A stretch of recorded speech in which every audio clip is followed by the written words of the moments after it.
Vous ne pouvez pas suivre Jésus et ne pas vous attendre à l'inacceptable, à l'inexplicable et à l'incompréhension. Comme les sœurs de Lazare envoyaient dire à Jésus, Seigneur, celui que tu aimes est malade. Ce que tu as juré de ne jamais subir, c'est par là Dieu te fera passer. Comme d'autres disent, il a ouvert les yeux de l'aveugle, mais il n'a pas pu empêcher à son ami Lazare de mourir.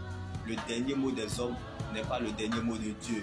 Jésus leur répondit, Lazare n'est pas mort, mais il est simplement endormi. Dieu ne revient pas sur ce qu'il dit. Alors laissez-les regarder la fin du film et vous comprendrez quand Dieu a une promesse sur toi, tu ne peux pas arrêter le message. La situation ne sait pas qu'elle est dans ta vie là, selon Dieu, pour assurer ton avenir. Comme la maladie définissait que Lazare était appelé à marcher avec les grands. Je ne sais comment, quand et par quelle méthode, mais je sais qu'il le fera. Donc, ce n'est pas parce que tu ne vois rien que les choses ne sont pas en train de se faire. Ce n'est pas parce que tu n'as pas encore vu que tu ne vas pas croire. Ce n'est pas parce que tu ne vois pas que ça ne viendra pas.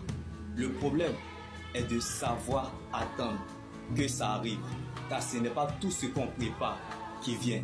Mais c'est ce que tu ne t'attendais pas à ça. C'est ce qui va venir. Alors, ne cherche pas à comprendre ce qui se passe. Mais cherche plutôt à savoir comment il va finir. Comme Jésus avait prévu la résurrection de Lazare.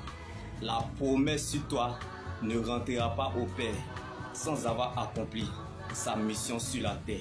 Ce qui t'est destiné ne t'échappera jamais. Mais ce qui t'échappe aujourd'hui n'était pas destiné. Ce n'est pas de pleurer sur son sort, mais d'aller chercher ce qui t'appartient. Jésus est la puissance d'une vie impérissable, le garant d'une bien meilleure alliance. Donc, quelque chose qui devrait te tuer peut parler en ta faveur à cause de l'atmosphère de l'alliance. Tu sortiras vainqueur là où personne n'a survécu. Si Lazare a survécu dans la tombe, tu survivras aussi sur la terre. Tant que celui qui a fait le testament est vivant, ce n'est plus ton combat, car Christ a été ressuscité pour toi. Il y a encore de l'espoir.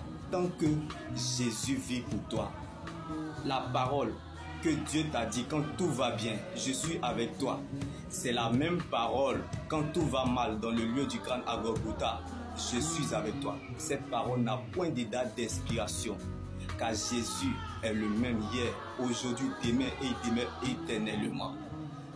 Donc, bien-aimé, quelle que soit votre position, bien-aimé, la parole de Dieu est notre position. Car Dieu n'a pas changé de position. Donc si tu as tout essayé et que tu n'arrives plus à joindre les deux bouts, laisse Dieu faire et te donner son repos. Que le repos de l'Éternel vous fasse du bien. Car bien aimé, la vie chrétienne est une blessure, mais sa cicatrice demeure éternellement. C'est ça qui est doux. Le début sucré, le milieu amer, mais la fin glorieuse. La foi est appelée à traverser les difficultés, car la vie chrétienne va au-delà des réalités de la foi. Dire qu'on est chrétien, c'est facile, tout le monde peut le dire. Mais rester chrétien jusqu'à la fin, c'est une autre chose, bien aimé. Donc, être chrétien, c'est bien, mais cela ne suffit pas. C'est tout un combat. Nous voulons gouverner selon le monde de Dieu, dans le monde que le diable gouverne.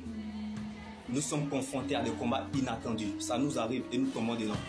Mais par notre persévérance, nous sortons de là plus que vainqueurs. Donc, bien aimé, si ça tarde, bien aimé, c'est parce que ton exaucement a de la valeur, car tes combats sont liés à la promesse de Dieu et dépendent de la valeur de ton étoile. Plus ça dure, grande sera votre résurrection. Si tu ne crois pas au témoignage des autres, tu ne croiras pas à ton miracle.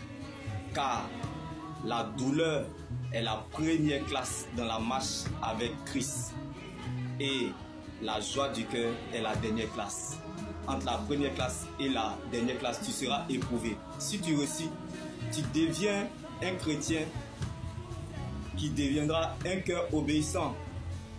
Le ciel pourra compter sur toi et Dieu pourra t'accorder son repos éternel. Je ne sais pas là où tu te situes, bien-aimé. Mais bien-aimé, sache que tu meurs riche ou pauvre, cadavre c'est cadavre. Donc bien-aimé, ne cherche pas à ce qu'on respecte. On te respecte, excuse-moi pour le thème. Ne cherche pas à ce qu'on te respecte. Car cela ne servira à rien. c'est la poursuite du vent. Mais cherche à ce qu'on respecte ton Dieu. C'est là la plus bonne part. Oui, bien-aimé, vaut mieux prendre une décision qui te fera regretter un tout petit peu mal que de prendre une décision qui te fera regretter toute ta vie. Si Dieu ne vous protège, personne ne peut vous protéger comme Jésus. Donc, vaut mieux mourir que de ne pas accepter Jésus-Christ, qui est la bouche autorisée pour parler de l'éternité. Donc, celui qui a une parole de Dieu prolonge sa vie. Je ne sais pas pour toi, même si tu ne veux plus croire, le ciel croira ta pense. Shalom.